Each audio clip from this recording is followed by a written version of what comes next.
It's giving cooking with Naya. Cooking with Naya.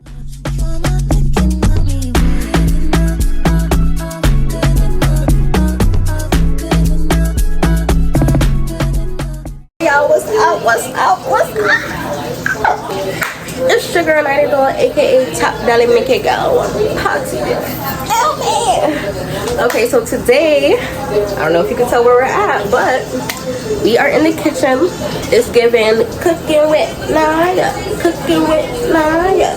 Cooking with. I don't care. Y'all can tell Kaya I'm using her shit. I don't care. What the hell? It sounds better with my name. Does it not? Does it not? Oh, okay. Oh, okay. But today we're making lasagna rolls. So I'm about to just get out the camera and I'm gonna show y'all how I get down in the kitchen. Okay. Okay, boom. So I already started cooking without y'all. I'm using ground turkey in the pan and the water in the back is boiling with those two seasonings that I just showed while waiting for the lasagna. And as the meat is starting to cook, we're gonna start seasoning. Listen, I don't do measurements, okay? I just measure to taste. So after we're done seasoning, we're gonna go ahead, chop up that meat. You don't wanna have no big chunks. Chop that shit up and make sure you're mixing in the seasoning, okay? I'm mixing it in because you do not wanna have no little parts that just have seasoning and the rest of don't. I already added the lasagna off camera, so now I'm just adding a little bit of butter so that way when it's time to strain it, the pasta does not stick to each other, because if you don't put butter or oil, it will do that. The meat wasn't tasting the way how I wanted it just yet, so I added a little bit more seasoning and then we started pouring in the 4-cheese tomato sauce. Now we're gonna do little by little, okay? I'm gonna pour and mix, pour and mix, pour and mix, pour and mix. You never ever want to just pour the whole entire jar in there all at once, babes, okay? Don't do it. You need to be able to pour and mix, pour and mix, and eventually you're gonna see that it's gonna start to get that meat sauce look. And when you're making lasagna, you really want to make sure that the meat is chopped up. You really want to avoid having big chunks of meat for things like lasagna and ziti and spaghetti and stuff like that. So while that's finishing up, we're about to start laying out the lasagna.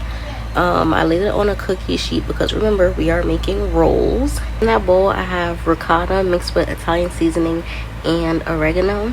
I don't really like ricotta like that. I'm not a fan of ricotta. I'm literally only putting it in there because that's what you're supposed to put in lasagna, and lasagna is not going to hit without the ricotta. So I'm putting extremely thin layers of ricotta. That's the first layer. The second layer, we're gonna go in with the mozzarella cheese. Now I love me some cheesy pasta, so I have a little bit of a heavy hand when it comes to the cheese.